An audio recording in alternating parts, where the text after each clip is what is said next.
दोस्तों, जय श्री कृष्णा।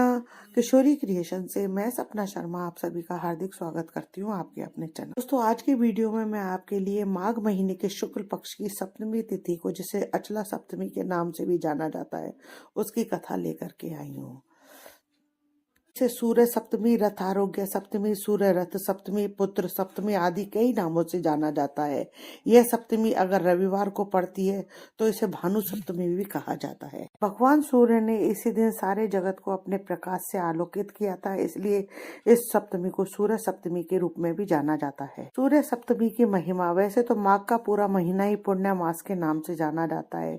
इस महीने में शुक्ल पक्ष की अमावस्या, पूर्णिमा, सप्तमी तिथि का बहुत महत्व है। सप्तमी को साल भर की सप्तमी में सर्वश्रेष्ठ माना गया है। ऐसे करने से सौभाग्य की प्राप्ति होती है। माघ शुक्ल सप्तमी को सुबह नियम के साथ स्नान करने से मनोवांछित फल मिलता है।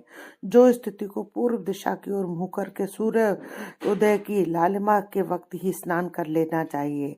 माघ शुक्ल सप्तमी में अगर प्रयाग में संगम में स्नान किया जाता है तो विशेष लाभ मिलता है। इस मौके पर स्नान और अर्घदान करने से आयु, आरोग्य, संपत्ति की प्राप्ति होती है।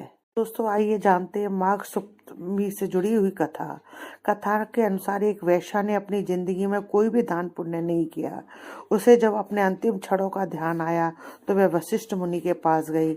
मुनि से अपनी मुक्ति का उपाय पूछा तो उन्होंने बताया कि माघ मास की सप्तमी अचला सप्तमी है। इस दिन सूर्य का ध्यान करके स्नान करने और सूरज को दीप दान करने का पुण्य प्राप्त होता है। वैश्या ने मुनि के बताए अनुसार माघ सप्तमी का व्रत किया, जिससे उसे मृत्यु लोक से जाने के बाद इंद्र की अप्सराओं में शामिल होने का गौरव प्राप्त हुआ।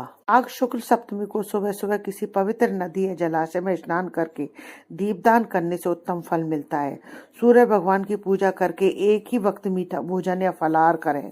इस दिन भोजन में नमक का त्याग करें, इससे सूर्य भगवान प्रसन्न होते हैं। सूर्य सप्तमी की एक दूसरी कथा भी प्रचलित है, उस कथा को जानते हैं। भविष्य पुराण में सूर्य सप्तमी के संदर्भ में एक कथा आई है। इस कथा के अनुसार श्री कृष्ण के पुत्र सांब को अपने शारीरिक बल पर बहुत अधिक गुमान था। एक बार दुर्वासा ऋषि श्री कृष्ण से मिलने के लिए आए। वे अत्यधिक क्रोधी स्वभाव के थे। उनके क्रोध से सभी परिचित थे, लेकिन सांब को उनके क्रोध का ज्ञान नहीं था। दुर्वासा ऋषि बहुत तप करते थे। जब वे श्री कृष्ण से मिलने आए तब भी बहुत लंबे समय तक तप करके आए थे।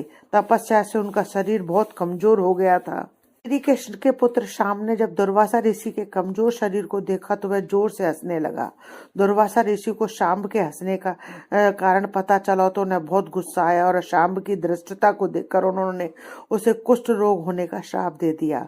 ऋषि के श्राप देते ही शाम के शरीर में तुरंत असर होना शुरू हो गया और डॉक्टरों ने शाम का हर तरह से इलाज किया, लेकिन उससे कुछ भी लाभ नहीं हुआ। तब श्री कृष्ण ने अपने पुत्र शाम को सूर्य भगवान की उपासना करने के लिए कहा। शाम अपने पिता की आज्ञा मानकर सूर्य भगवान की आराधना शुरू करता है।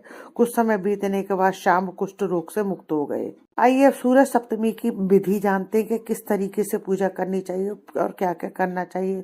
सूर्य सप्तमी के दिन सुबह जल्दी उठे, स्नान आदि से निवृत्त होकर किसी जलाशय, नदी, नहर में सूर्य उदय से पहले स्नान करना चाहिए। मान्यता है कि सिर पर पदर वृक्ष और अर्क पौधे की 7-7 पत्तियां रखकर स्नान करने से शुभ परिणाम मिलता है। स्नान के बाद उगते हुए सूरज की आराधना करनी चाहिए। जलाशय, नदी, नहर के समीप खड़े होकर भगवान सूर्य को अर्घ देना चाहिए। इसके बाद शुद्ध घी का दीपक जलाना चाहिए। कपूर, धूप, लाल फूल आदि से भगवान सूर्य का पूजन करना चाहिए। उसके बाद दिन भर भगवान सूर्य का स्मरण करना चाहिए। इस दिन अपाहिजों, गरीबों, ब्राह्मणों को अपनी क्षमता के अनुसार दान देने का विधान है। दान के रूप में वस्त्र, भोजन और दूसरी उपयोगी वस्तुएं जरूरतमंद व्यक्तियों को दे सकते हैं। स्नान करने के बाद 7 प्रकार के फलों, चावल, तिल, दूर्वा, चंदन आदि को जल में मिलाकर उगते हुए भगवान सूर्य को जल देना चाहिए।